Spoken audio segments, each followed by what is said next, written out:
Thobal District ki Tentha Haibung da Laiba Guru Ibungo Sharma Sangit Vidyalaya na Sinduna ngasi Ibungo Sharma na Laikidaba Tarataret Suba Ningsing Thoramga Loinana Mana Lanthokpagi Thoram Pangthokre. Tentha Haibung Bamon Mandop ta Pangthokpa Thoram aduda Hanagi Arts and Culture Minister Dr. Moirangthem Narasingana Athoiba Mithunglen amasung Saknairaba Kabi Moirangthem Rajendra Singhana Thoram Mapu amadi Sagolsem Joy na Akhanaba Mithunglen Sing oina saruk yaki. Athoiba Mithunglen gi warolda Dr. Moirangthem Narasinghana hai lamdam asigi art amadi culture asina Manipur bu malem gi miyamna masak khanglibani aikoi masen nungsi chanana amatta oina hingminnabada art amadi culture na achobu thogdang lauri maram asina art and culture asibu laingakna policy ama semdana yokhatpa mathau tai mahakna minister oiringai da policy ama semlammi adubu hauzik fawba cabinet na pass tawdana laiba asi laibak thibani haiki Guru Ibungo Sharma Sangit Vidyalaya na chahi khudingi chatharakpagum kumsi chahi gi oina Kaisamtong Irom Pukri Mapaldagi Khongjom Parba Sakpi Maibam Shyama Devi amadi Thobal Athokpa Makha Lekaidagi Wari Liba Yumnam Manglem Singha anida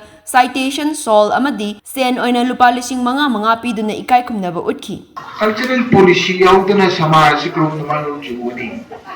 namang nadani maramaduna chahi amma makhai chamna Honorable Folda cultural policy go ai level da semblo ki improvement pyramid go misung live activity hujik pauji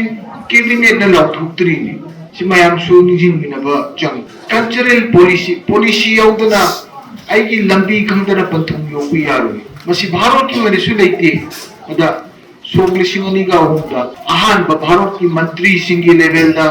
cultural conference na tawi Manipur na ahan ba cultural policy semi haibagi wapumsi thami India gi leitringe adubu formal waina lauthok tana channare haidu madi